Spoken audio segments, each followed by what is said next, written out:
কংগ্ৰেছে মেনিফেষ্টোত জুবিন গাৰ্গৰ প্ৰসংগ টানি আনি পাপ কাম কৰিছে। জুবিন গাৰ্গ আমাৰ হিয়াৰ আমঠু।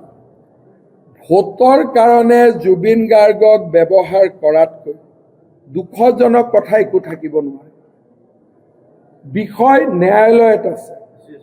যোৱাকালি কংগ্ৰেছে টুইট কৰিছে ফাষ্ট ট্ৰেক কোৰ্ট কিয় হোৱা নাই, কিন্তু তেওঁলোকে এইটোও নাজানে যে ইতিমধ্যে ফাষ্ট ট্ৰেক কোৰ্টে কাম আৰম্ভ কৰিছে। প্ৰতিদিনে শুনানি হৈছে। মইতো বিচাৰোঁ 3 মাহ নালাগে, এই মাহতে এটা ভাল খবৰ আহিব।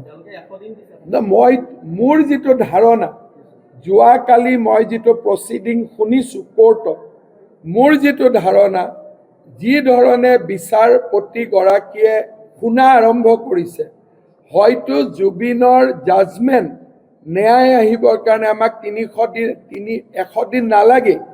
এতিয়া যদি আপোনালোকে যায়, আজিও হিয়াৰিং চলি আছে day to day. This matter may come to N and. হয়তো এমাহৰ ভিতৰতে সকলো শেষ হৈ যাব। যিটো ধৰণে হিয়াৰিং যোৱাকালিৰ পৰা আৰম্ভ হৈছে, আপোনালোকে কোৰ্টত বহিলে গম পাব। কিন্তু কোৰ্টত কেতিয়া জাজমেণ্ট কেনেকৈ হ'ব, চৰকাৰে কেনেকৈ ক'ব মোক আপোনালোকে কওক।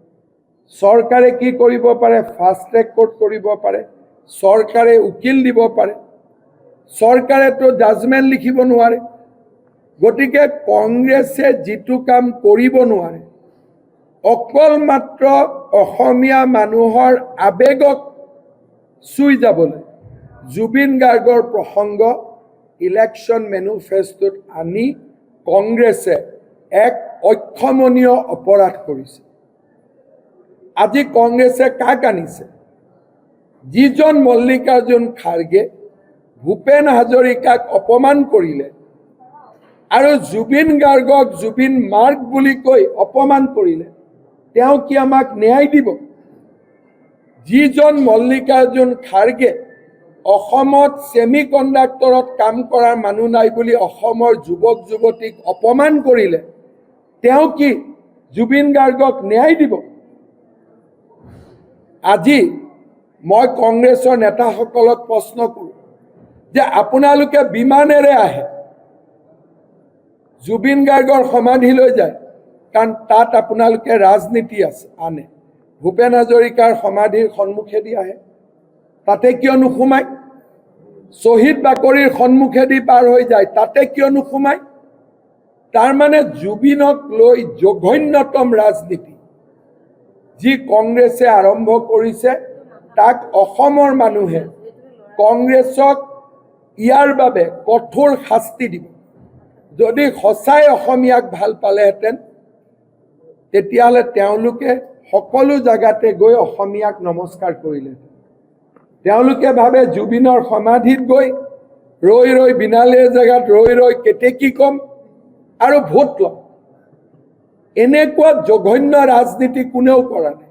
কেইদিনমান আগতে আমি এটা ভিডিঅ' আপোনালোকক দিছিলোঁ, আপোনালোকে চাব, ছ'চিয়েল মিডিয়াত আছে।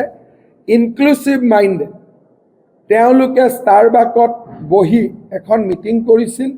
মিটিঙৰ অডিঅ'টো ইমান ক্লিন নহয়, কিন্তু ছিষ্টেমৰ জৰিয়তে শুনিব পাৰে। ইনক্লুচিভ মাইণ্ডে কৈছিলে যে আমি জুবিনৰ ইছ্যুটো বেছিৰ পৰা বেছিকৈ আনিব লাগিব, তাৰ বাদে আৰু চিট পোৱাৰ কোনো ৰাস্তা নাই। আমাৰ লগত ভিডিঅ' আছে, তেওঁলোকৰ লগত থকা মানুহে আমাক ভিডিঅ' কৰি ভিডিঅ' দিছে, আৰু এই ভিডিঅ'টো ছ'চিয়েল মিডিয়াত অলৰেডি আছে। কিন্তু জুবিনক লৈ মই ৰাজনীতি কৰিব খোজা নাই কাৰণেই এই ভিডিঅ'টো মই আপোনালোকক সন্মুখত দিয়া নাই। কিন্তু যদি মই মুখ্যমন্ত্ৰী হওঁ, এই ইনক্লুচিভ মাইণ্ডৰ গোটেইকেইটাকে আমি এৰেষ্ট কৰিম যে এনেকুৱা ঘৃণনীয় ষড়যন্ত্ৰ আপোনালোকে কিয় কৰিছিল। কিন্তু আজি মই যিটো ভিডিঅ' ই ছ'চিয়েল মিডিয়াত আছে, কিন্তু মই দেখুৱাব খোজা নাই, কাৰণ মই প্ৰথম দিনাই কৈছিলোঁ যে জুবিনৰ সমাধিত মুখ্যমন্ত্ৰীৰ শপত লৈ মই যাম।